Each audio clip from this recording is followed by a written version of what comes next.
Good morning and welcome to the Japan Society's weekly webinar on the repercussions of the pandemic. I am Bill Emmott, and as you know, I have the honor of chairing the Japan Society.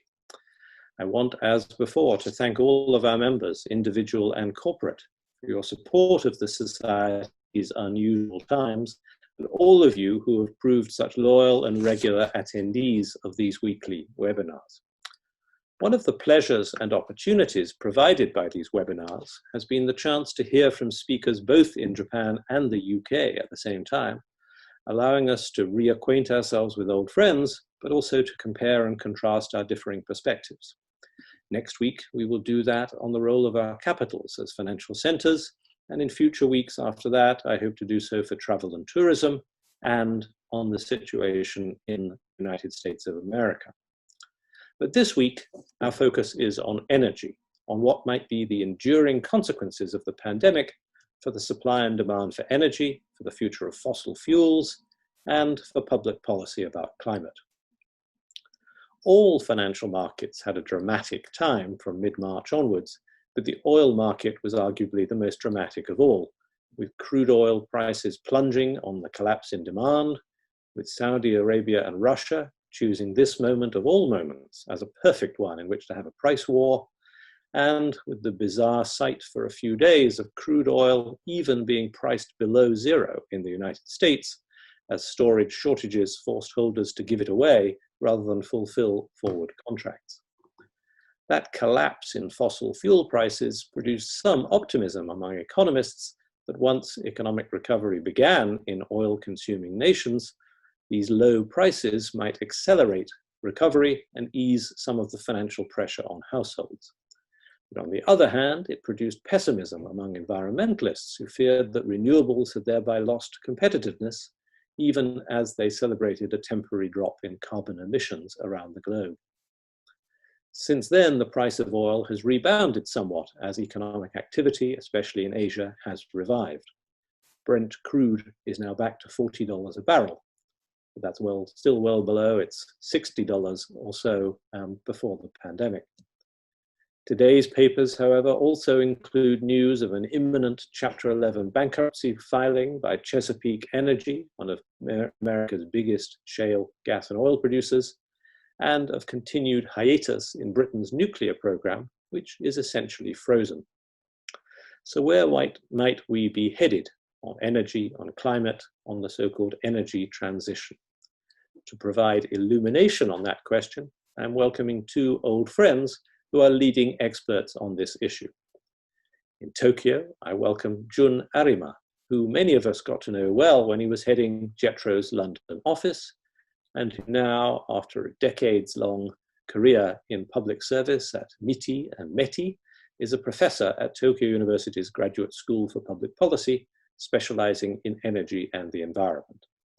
And in the UK, more precisely in the Welsh countryside, I welcome Nick Butler, who too had a decades-long career at British Petroleum, BP, latterly as Group Vice President for Strategy and Policy Development, following which he too has combined academia, consultancy, and journalism, writing regularly on energy for the FT, acting now as visiting professor at King's College Policy Institute, and having been chair of the Cambridge University Centre for Energy Studies. As usual, I'm going to ask our speakers to kick us off with 10 minutes of opening thoughts, following which we will have a discussion and, most important of all, your questions. As before, please submit questions through the Q&A button at the bottom of your Zoom screen, and I will read them out. This week, I'm going to start proceedings in the UK with Nick Butler. So Nick, over to you. Thank you very much, Bill. Good morning, Professor Arima, and good morning to everybody who's watching. I'll start with the oil market. I think that as we come out of lockdown, we're coming out of it very slowly in the UK, a little faster in other parts of Europe and around the world, but not everywhere. I think there's an illusion that the crisis is over and now we're back to not normal, but a move towards normal. And in the energy business, that is not yet quite true. Figures from the International Energy Agency are that in May, oil demand across the world fell by 21.5 million barrels a day, year on year. And that is 20% of total demand taken away. It will also be down in June, perhaps not quite so much, and it may be up a little from those levels in the rest of the year. But the fall in demand has not yet been matched by a fall in supply. Some of the commitments to reduce supply do not kick in until the middle of this year. Some do not even kick in until early next year.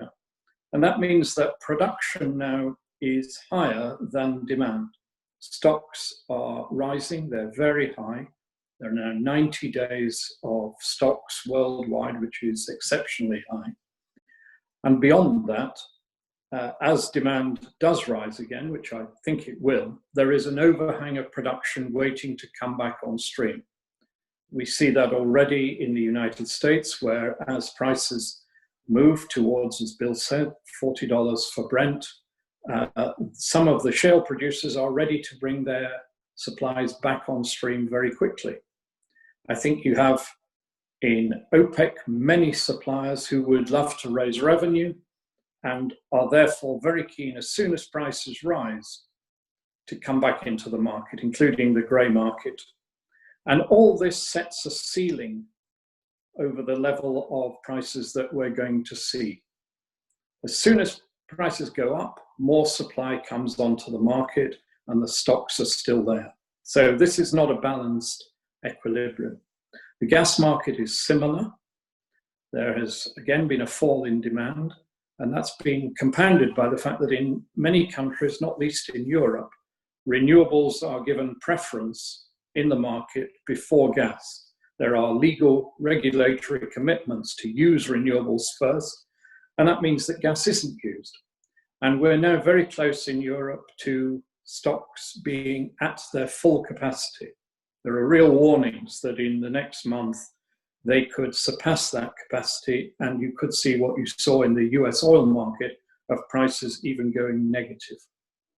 So overall, we are in for a period of low prices, even if they're volatile, because the oil market is so political, prices that are very low. Now, some people think that low prices will help the economic recovery. They take costs away. But I think there's one other way of looking at it, at least, which is that this event, the last 3 months, have taken huge sums of money. I think well over $100 billion a month at one stage from the oil producers.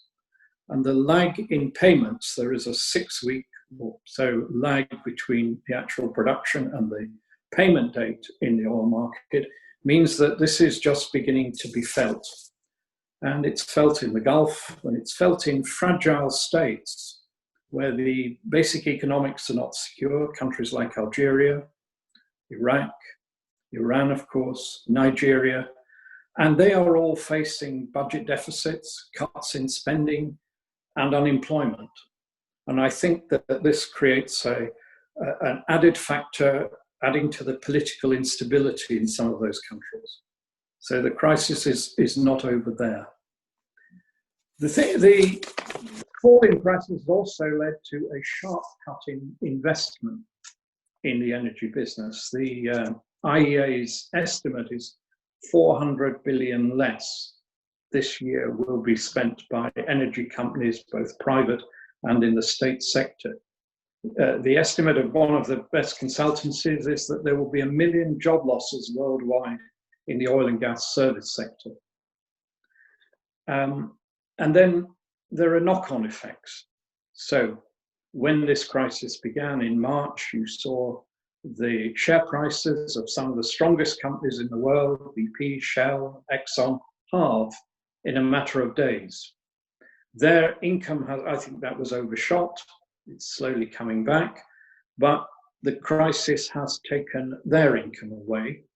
And in many cases, they are now going through a process of cutting both spending and possibly dividends. Shell, which is one of the strongest companies in the world, has cut its dividend by more than 50% in the second quarter, and I think other companies may well have to do the same.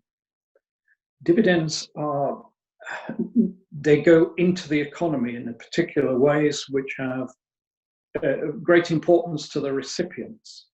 In the London stock market, 25% of all dividends paid last year were paid by BP and Shell. And if the energy sector, along with other sectors, airlines and so on, are cutting dividends, this puts greater pressure on the pension funds, which are in some cases already in serious difficulty. Third point to make is on climate change. Coronavirus is no friend of the energy transition, and there is not going to be any magic leap to a green future.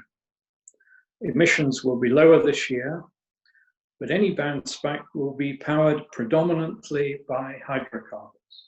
Oil, gas, and coal provide 80% of final energy demand worldwide, and they will do so again as this crisis comes to an end.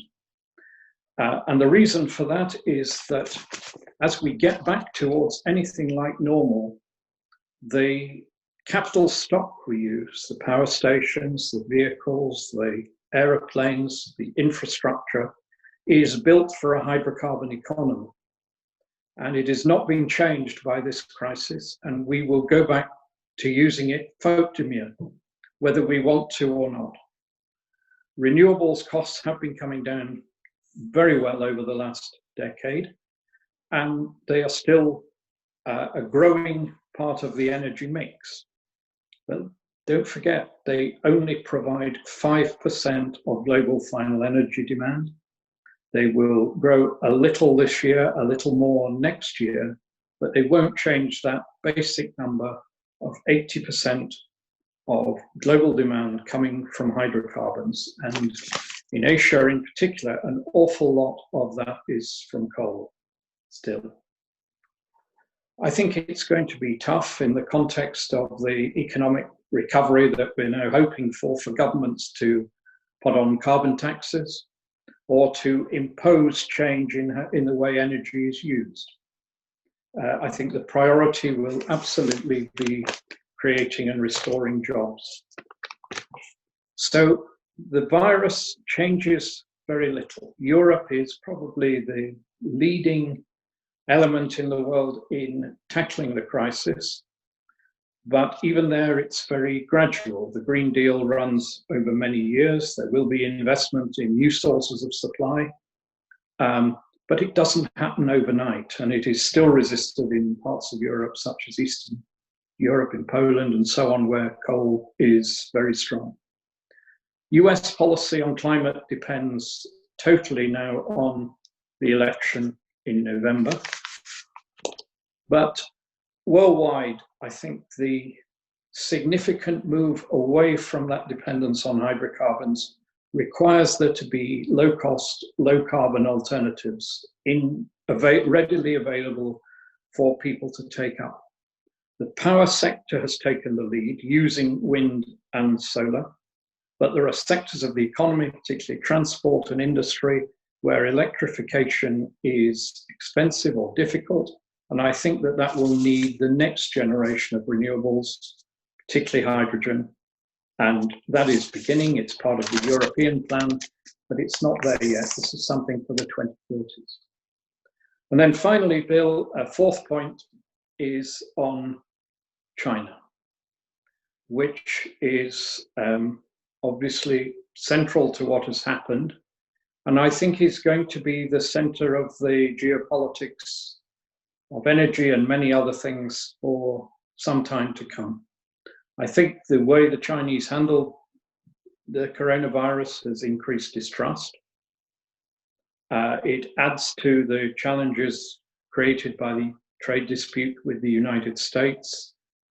It has added to the doubts here about the trustworthiness of Chinese technology, such as Huawei.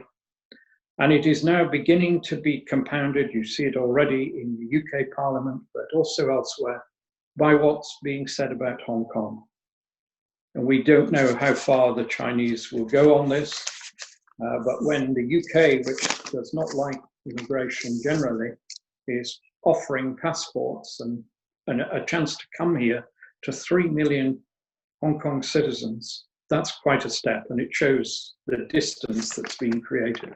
I think energy is going to be an important part of global relations with China. Chinese imports by the end of last year were up to 11 million barrels a day of oil, the largest single net importer, and that is a figure that's rising. Energy security is a Chinese issue, and they have, because of their investments and their trade, are now great interest in the Middle East. And on top of that, we have the issue of the Chinese wanting, for perhaps totally legitimate reasons, to become an industrial power. Chinese investment in the energy sector, they're the world leader in solar and wind and grid technology, and they want to take that to the world. And we see in the UK increasing doubts about whether we want strategic national assets such as our nuclear power sector to be in the hands of a country which we don't quite trust. I'll stop there, Bill. I'm very happy to join the discussion. Thank you. Marvelous, Nick. Thank you very, very much. That's really laid out a very clear picture. And it is well worth reminding ourselves that today, June the 4th, is the anniversary of the Tiananmen massacre, and that the Chinese authorities in Hong Kong forbade the annual celebration or annual marking, perhaps celebration is the wrong word, marking of that event today, but I think it will have gone ahead against that issue, so that resistance. So it's a point very well made. Jun, how do things look from Tokyo? Oh, thank you very much, Bill, and good evening from Japan. And surprisingly, I agree almost every point what Nick said, but I'd like to make a couple of points from my side. And then, not surprisingly, COVID-19 is the largest economic and human damage since the Second World War, and clearly that will have the profound impact on energy and climate challenges which we are facing with. I would like to start with climate change, where I have certain expertise as a former negotiator. And according to the IEA, CO2 emissions in 2020 could drop by 8%. But however, this dip in CO2 emissions will be short-lived, as Nick said, in accordance with the economic recovery. In the past history, the global CO2 emissions have dropped only at the time of exceptional crises, such as Spanish flu or Great Depression or Second World War or two oil crisis or Lehman shock. But immediately after that, CO2 emission rebounded. And for example, in China, air pollution in terms of PM 2.5 or SOx and NOx have already come back to pre-COVID-19 level. So the same thing must be also happening to CO2. Also, amid extremely difficult economic and health situation, and it is not surprising that political priority could be placed on other issues, namely health, economy, and job, rather than climate change. And according to the UN United Nations survey called My World, healthcare, job, and education have been always top 3 priorities among 17 SDGs. And in the survey, most of the respondents came from developing countries where the incremental CO2 emissions or energy demand will happen in the coming decades. And for them, priority for climate change was always far below, even before the COVID-19. So that priority gap would further widen amid and after the pandemic. In addition, as Nick rightly pointed out, extremely low oil price, fossil fuel price, will work against energy efficiency and also make clean energy less competitive vis-a-vis conventional energy sources.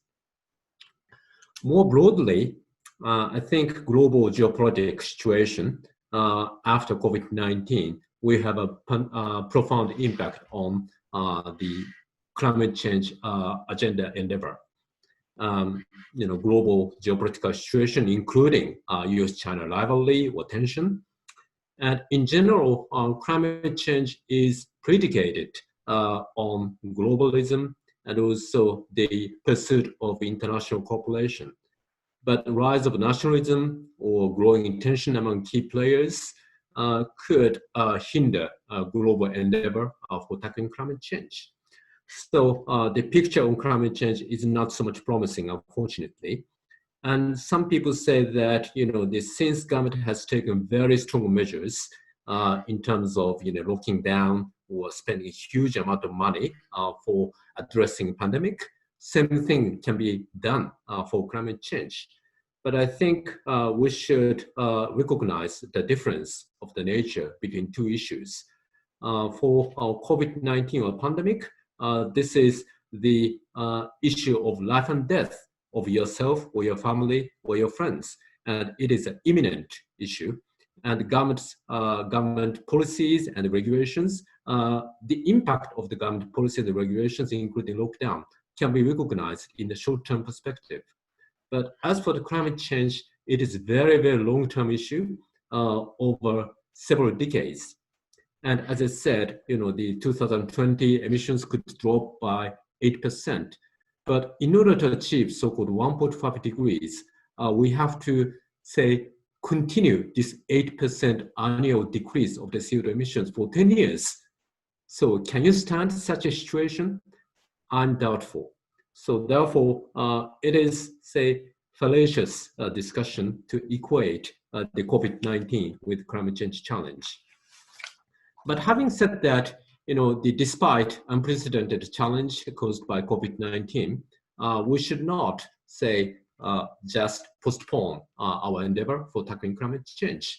And it makes sense to incorporate clean energy transition package in our overall economic recovery package, which would be unprecedented volume historically. But since fiscal and financial muscle by public and private sectors, we have been seriously damaged during and after the COVID-19. So the economic measures must pass muster, so-called cost effectiveness test. So since economic recovery and job creation, not surprisingly, will be the utmost priority in all the countries. So we should promote policies based on their immediate economic recovery and job creation, while ensuring they could also have so-called, CO2 mitigation co-benefit. So we also need to be attentive to affordability of energy prices. And like also Nick said, household will suffer from less disposable income. Under that situation, their willingness to pay for additional cost for tackling climate change would be even lower after COVID-19. So therefore, we should ensure that any policies would not lead to higher energy prices. Otherwise, we could encounter backlash from the general public. And in the case of Japan, perhaps we could replace the aging grid system, or we could expand the cross-regional grid connection, or we could introduce smart grid. All of them would perhaps facilitate a larger penetration of renewables. And also, in addition, the R&D of innovative clean technologies, such as hydrogen or CCUS, would be particularly important for Japan, because that could lead to future industrial competitiveness of Japan.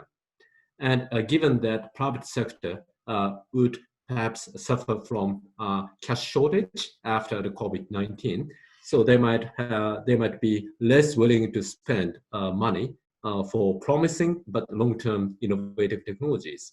The government should play an important role in economic package. So I will stop here, and very looking forward to participate in the discussion. Thank you. Wonderful. Thank you very, very much, Jun Arima. That also was a very, very clear exposition, particularly of the gap between climate hopes and the reality that we're to be confronting in all Western countries, both Japan, including both Japan and the UK. Let me, in the discussion, perhaps start with that, and then we'll move into broader energy issues. But to both you and Nick, I mean, one point about this recovery package, these packages for our governments, compared with 2008 global financial crisis, I would think, is that a larger part of our recovery packages are going to be in capital investment compared with current investment. Of course, not dominant, but a larger part is likely to be in capital than before, which typically was cut in 2008, after 2008, as an easy place to save money. Maybe I'm being too optimistic, but I think very low interest rates and unlimited central bank monetary financing of public spending might facilitate that. If so, what's your sense of how big a political priority would be the so-called green energy and green recovery elements of that? Do you think that really green energy investment from a public point of view will pass muster and be a priority, or is that also to be downplayed? Perhaps Nick, over first to you, and since John was just talking about that. Okay, I think it will be a rhetorical priority, Bill. I think we'll hear quite a lot about it, and things will be dressed up as green, which are perhaps not totally green. I think there will be the higher priority, and the one that is going to be more measurable will be the desire to recreate employment. Yeah. I think, and the Chancellor and others have warned about this in the UK, I'm sure it's true around the world, that unemployment could rise through 2, 3, 4 million this year. And I think that as the furlough schemes, which have been very successful, as they come to an end, employers will wonder, since their business is insecure, whether they should continue to employ people. It's a perfectly rational, straightforward choice. And I think government's activities will be really devoted to getting short-term spending going. Capital investment is great and necessary, but if you look at the big capital projects, they take years to go work through. Look at Heathrow or the HS2 or the new nuclear program. We were talking about them 10 years ago, even 12 years ago when I was working in government, and they're still not built. So I think a government that wants to focus on employment, to get revenue going again, to take people off the welfare list, that will be the priority. I suspect there will be some green measures. I think in the UK it's interesting and quite right that there are going to be investments in hydrogen clusters. I think there's talk of some renewal of the grid. All that's very good, but I think it will get more noise than substance, and the substance will have to be on unemployment. Yes, John, how do you think that the government will listen to their former colleague, Professor Arima? Yeah, but rhetorical priority is a very good expression. I totally agree with you. And I hear a lot about green recovery, in particular from the European front. And I fully understand their rhetoric because they feel very concerned about a lower priority for climate change. So therefore, they are, further strongly advocating the importance of green agenda, saying that green recovery would provide twin benefit, namely CO2 emission reduction and job creation. But as I said, what is most important for most of the government, including Japan, is the economic recovery and job creation. And if there is a co-benefit for CO2 emission reduction, then great. But CO2 emission will never come to the first priority, in particular when it is more expensive than other policies. And we have to take note that because of the extremely low fossil fuel prices, the opportunity cost for supporting renewable would be more expensive. So therefore, subsidizing renewables is, I feel, something like a squandering money. So I think rather than spending a huge amount of money for subsidizing renewables, I think we should prepare, say, invest the infrastructure which could facilitate the larger penetration of renewables. And in Japan, in particular, the big potential of wind power is located in Hokkaido or Tohoku, northern part of Japan. But because of the lack of, say, sufficient capacity between Hokkaido and mainland, and also because of the difference between, eastern part of Japan and western part of Japan in terms of frequency, there has been, say, a limited scope of all Japan, say, power trade. So, and this sort of, expansion of the grid network was supposed to be done by private sector. But this is, how can I say, emerging situation. So, and it could be regarded as some sort of public goods for, say, increasing penetration renewable to the future. And anyway, we need this sort of investment.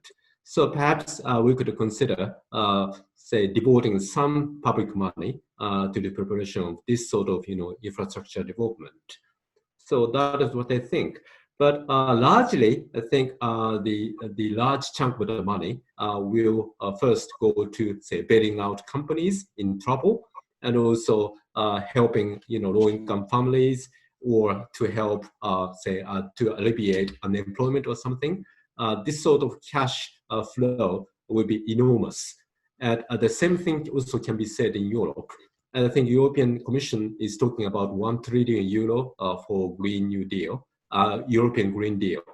But at the same time, they have to help southern European countries, and they also have to prepare the Just Transition Fund for Eastern European countries, which is very much heavily dependent on fossil fuels. So, and they must have been counting on the auction revenue from EU ETS, European Emissions Trading System. But because of this doldrum economic situation, perhaps the auction price will plummet. So therefore, they cannot get expected auction revenue.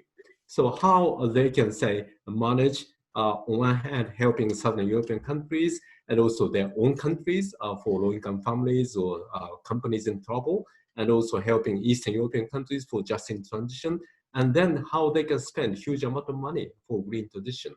I'm a bit, say, dubious about that.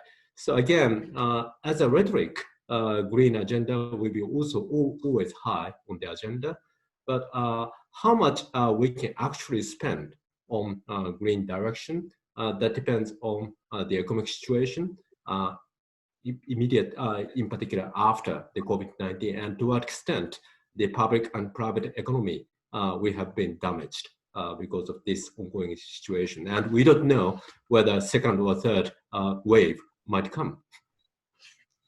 No, indeed. Now, a couple of people have asked inevitably about nuclear, the nuclear option, the nuclear power. Nicholas McLean and Andrew Fraser both asked about this.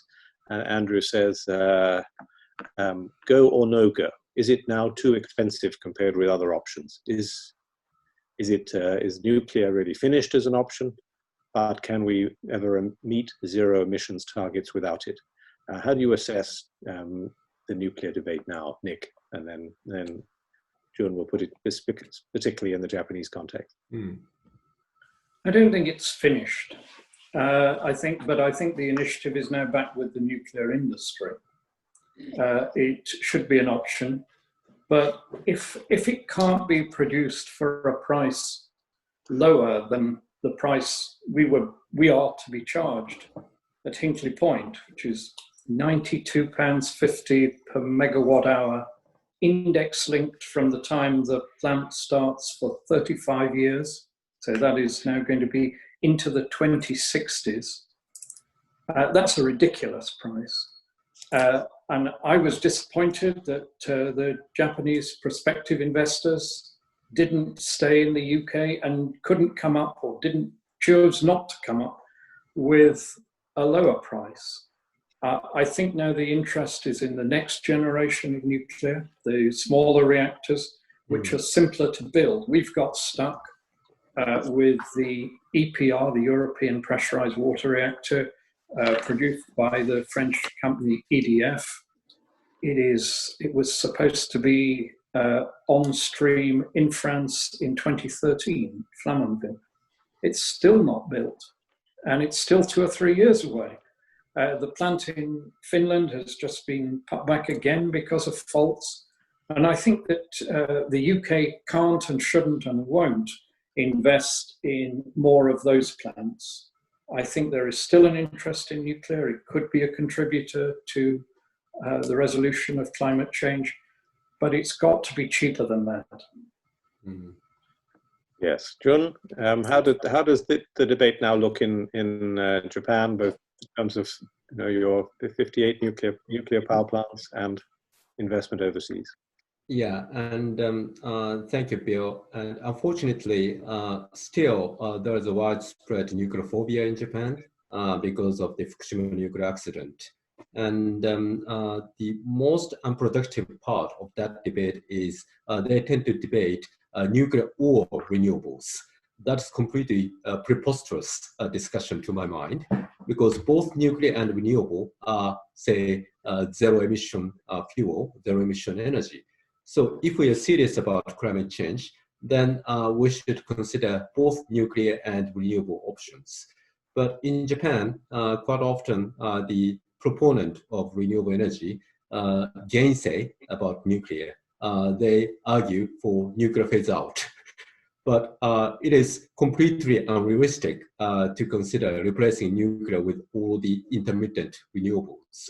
So, and in the international debate, in such fora as IAEA, they are talking about the cohabitation between nuclear and renewables. And since the renewable is increasing their share in the world energy mix, in particular intermittent ones, so there is renewed focus on a more flexible nuclear, such as small modular reactors. And Japan is very much interested in this technology, and Japan started a joint research and development program with US DOE. So perhaps we could consider some sort of peaceful cohabitation between intermediate renewable and nuclear. But in order to do so, we need to get the consent from general public about construction of the new nuclear power plant. And that is still tall order. So I think for the time being, the discussion of, say, new construction of nuclear is regarded as political anathema in Japan. So therefore, rather than discussing this option right now, we could first concentrate on restarting of the nuclear power plant and also extending its lifetime, because extension of the existing nuclear power plant is the most cost-effective manner for reducing CO2 emissions, as indicated in the recent IEA study. And that is much cheaper than constructing new, say, renewable energy plant. Say, extension of existing nuclear power plant makes sense economically. So therefore, first we need to, say, alleviate the allergy to the extension of the lifetime of the existing nuclear power. Then we should gradually, say, embrace the general atmosphere to, say, more, say, positively consider the construction of new nuclear power plants, but not so, say, expensive large-scale one, but more, how can I say, a small scale and also modular ones. I think that's right. I must say, as a personal comment, I've been surprised at how enduring has been the resistance to extension, political resistance in Japan, because it would seem to me that on a rational basis, the cost is low and the risk is also low compared with, and you don't eliminate the risk simply by shutting down the nuclear plant if you're close to an earthquake. Yeah. So I don't really understand it myself, but and I agree on that. We've got a question, perhaps to switch the subject to hydrogen, which you mentioned, well, you both mentioned actually in your remarks. James Harris has asked, you'd be grateful for the views of both speakers on hydrogen policy for transportation, specifically in the UK and Japan, both in terms of current clarity and political appetite, and the expectation for change in the national or regional contexts. How big an issue is going to be hydrogen policy? Perhaps stay with you, Jun. Yes, as you know, for Japanese government, hydrogen is one of the most highest priority in terms of clean energy R&D. And last year, Prime Minister Abe convened, international hydrogen conference in Japan, and hoping that Japan could take a lead in developing hydrogen technologies through international collaboration. And hydrogen can be produced from various kinds of energy, including fossil fuel and renewables. And of course, ultimately, we should aim at so-called green hydrogen produced from renewables, but that is still very much expensive. So therefore, we could also consider producing hydrogen from fossil fuels combined with CCS. And we have started this sort of experimental project with Australia, producing hydrogen from brown coal in Australia and transport hydrogen to Japan. So it is a still experimental project, but if it goes well, then we could consider this technology could be, more upgraded, and also the current fossil fuel producing countries might consider exporting hydrogen instead of exporting fossil fuels. So that is why many fossil fuel producing countries are also very much interested in these technologies. So, and hydrogen, one good thing about hydrogen is, it can be used not only in power sector, but also in transport sector, industrial sector, or household sector. So sector coupling could be possible. So that could have a lot of flexibility. So therefore, it may not become economically feasible right now, but it is very deserving technologies for, say, the huge government R&D spending, and also the joint financing with private sectors. So that is how I regard hydrogen. And that's together with carbon capture and storage, CCS. Exactly, yeah. That is a key part of it. Nick, how does it look to you? I am a strong supporter of the development of hydrogen. I think it's going to take some time. The technology obviously works. It can be done. I think what is needed is exactly what was done to assist the first development of wind and solar in the UK 10, 15 years ago, which is you have to create demand, and that in turn stimulates the supply. If there isn't the demand, the producers have no incentive at the moment to go through the substantial investments that is needed to make hydrogen, and it is an energy vector, of course, and then to put it in a form that's going to be used in one sector or another. So I think that the UK has begun the process. It's started to create these clusters of activity of different industries and alongside the hydrogen production. And you can do that in specific areas. I think that will show that it can be done, and it can be done economically, and that hydrogen can then penetrate other sectors which are not easily electrified. And I think transport is certainly one of those. It's not the only one. The EU are doing this.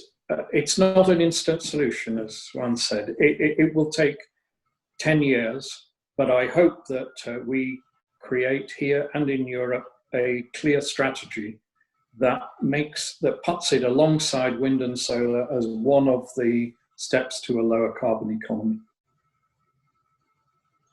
Interesting. Now, one switch of topic for both of you goes back to another point that Nick made in your opening remarks about the impact on some of the more financially weak oil-producing countries of the low oil prices and of the supply-demand balance in the fossil fuel sector.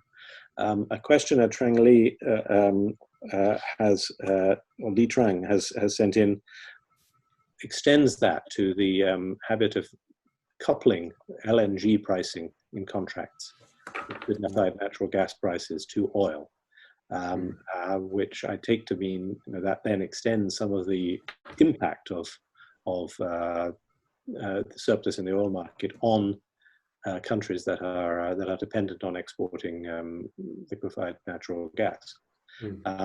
Do you see that connection as being permanent, or is there a prospect of a decoupling if you have a long-term, or if you like, depression in the oil market? I think the coupling comes from two things. One is that there is a real fall in demand has occurred for both oil and gas around the world at the same time in the last 3 months. And therefore, all prices, all energy prices, including coal, have gone down quite dramatically. I don't think that's a contractual coupling. It's just a synchronization of events. I think the other point which is important to realize is that the surplus of LNG, which now occurs, and because of the growth of LNG, that changes the world market. Gas used to have very regional markets. Now LNG connects them all up, and that finds a common price. LNG has grown in the recent past because of what's happened in the US shale market. And quite a lot of the US shale in the Permian and elsewhere comes with associated gas. So you produce oil, but you produce gas with it, and you can't produce the oil unless you do something with the gas. Flaring is discouraged, or in some states illegal, so you have to find a market. And the US solution to this was to export the gas, to build, and there's still a number of these under construction, to build new LNG facilities on the US coast and to send it abroad.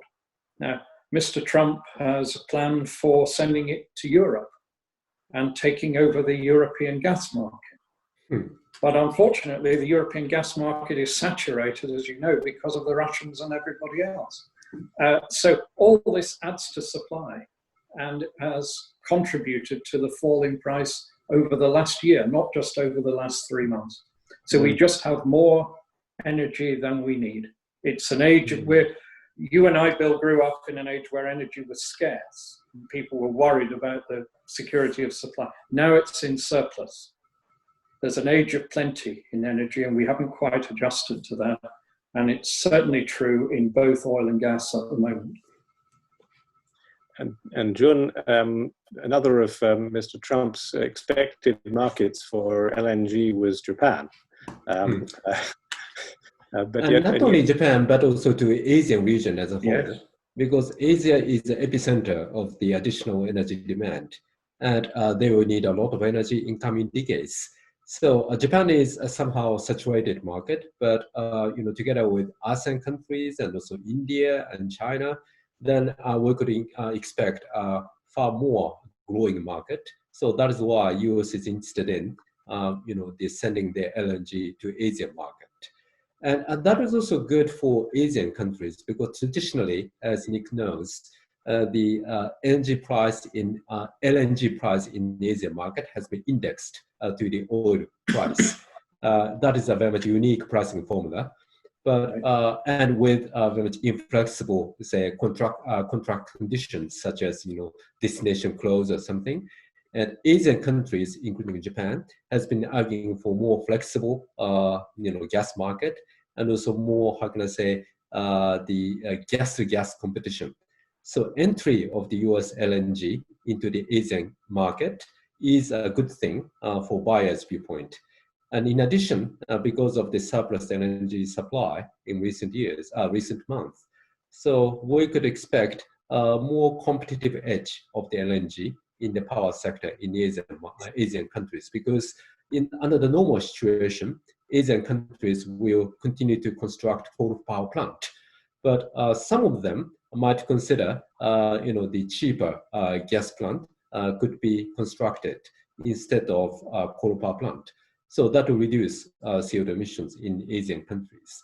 But as Nick said, the one thing we should not forget is our coal price has also gone down. So all the fossil fuel price has gone down, oil, natural gas, and coal. So if coal price has also gone down, then they could be still competitive vis-a-vis LNG, which requires, say, gasification as a liquefaction and regasification, say, facilities throughout the project, say, platform. Now, I'm going to come back to the idea of Green New Deals or New Green Deals, depending on your point of view, and Europe and the UK, combining two questions. Michael McClay has asked, how credible and realizable will the Brussels approach as sketched out in the New Green Deal look from London and Tokyo under the circumstances described? And will the UK, in preparing COP26, realign with the EU? And will Japan see allying with Europe as a safe way of moving forward, given the uncertain prospects with other partners? And Nicholas McLean had a question to Nick, when do you expect the British government's long-delayed energy white paper to come out, and will it change? These points are connected. Nick, start with you. Well, thank you to the questioners. I know both of them. When do I? Well, it will come with Billy Bunter's postal order, as we say in the UK, which is always delayed in the post. It's been promised for more than 2 years, and I don't think there's clarity in the department or in government about quite what to do now. There has been a shift towards the language of the Green New Deal. There will be a green budget. Everything is green. But behind that, substance of policy has been shaken first by the fall in energy prices, which was not expected, which undermines the commitment that many people had to relying on nuclear, which they thought was a safe and relatively low-cost option 10 years ago. And they haven't thought through quite how to deal with this structural change in the market yet. And then there is also some uncertainty about the level of demand in the UK. Energy demand in last year, this is before the crisis, was lower in the UK than it was in 1965, because we've been quite efficient. And also the structure of the economy has changed. Now, we don't know what the post-COVID economy is going to look like or how much energy it's going to need. So it is genuinely hard to write a serious white paper. I hope they will. Coming back to the other question on alignment with the EU, I was always taught to believe that in the end, politics conforms to the reality of economics. And I think that the economic reality for the UK is that the EU is going to remain our main trading partner. And if we want to sustain that trade, we will have to have quite a lot of regulatory conformity with the EU, which is a bigger market than we are. And so I do think, yes, the EU is moving in that direction. How credible it is, I think the idea that it's an instant switch is overstated. It's going to take many years. The €1 trillion number includes a lot of the usual European leverage from national governments and then leverage from the private sector. So there's some room for doubt, but I think the direction of change is clear. Europe is going to be more green, and I think the UK, if it wants to keep trading with the EU as it does and will align with those regulations rather than with anybody else. Jun, how does it look to Japan? I think that Japan and EU has common ultimate objective, that is decarbonization. And in particular, I think there must be a lot of room for cooperation between Japan and the EU for developing innovative technologies such as hydrogen or CCS or others, because ultimately climate change can only be solved by innovative technologies. It cannot be solved with existing technologies. So there could be a lot of room for cooperation between Japan and EU. But having said that, I also sense that there is some sort of growing, say eco-fundamentalism in some part of Europe, putting, say, climate change as a first utmost priority over other policy agendas. And that has been, say, accelerated by the outcome of the European Parliament election, and also Friday for the Future movement, and so on. So because of that, there's a growing, say, discrepancy between COP narrative or say climate fundamentalism narrative and energy reality, in particular in the Asian region. And for example, Japan is heavily criticized by European environmental groups by Japan's export to high efficiency, low emission coal technologies. And on the ground that coal is dirty technology, so that should be phased out immediately. But they do not realize the Asian energy reality. I have a lot of communication with policymakers in ASEAN countries and also India, and they very much care about air pollution. So they care about, say, efficient use of coal. But immediate phase out of coal is no option for those countries. So given that coal is continued to be used in those countries, then can we let them use coal more efficiently and cleanly? So in that sense, exporting high efficiency, low emission technology could have a lot of justification. But this is not the shared view in European environmental activists, and they are having increasing traction in policy making in the EU. So I think the climate change is a global issue. EU alone cannot solve this problem.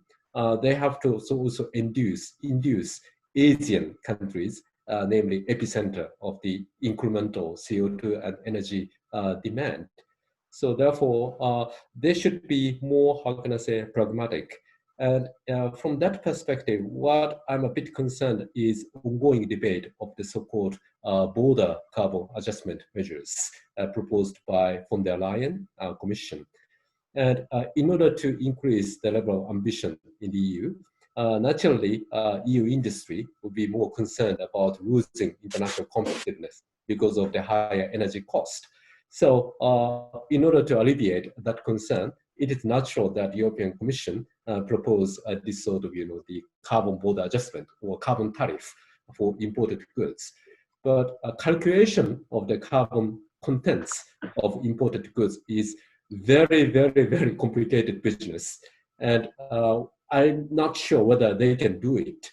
And also, there is some question whether that could be WTO compatible. And that could lead to easily a trade war with such countries as US, Russia, China, and India, where the carbon content is much higher than that of EU.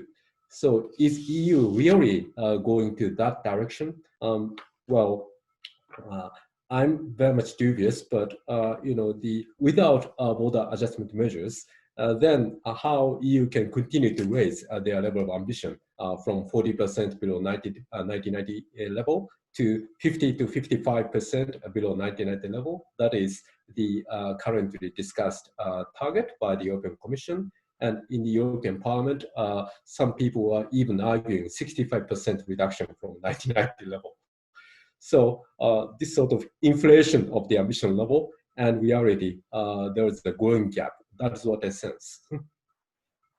Thank you. And we're nearing the end of our time, but I'm going, and there are many questions, including about prospects for the shale industry, reminding us that the 10th anniversary of Fukushima Daiichi is next year, for example, wondering about whether public attitudes and recognition of climate change might be affected by the welcoming of the dramatic declines in pollution in many cities during the pandemic.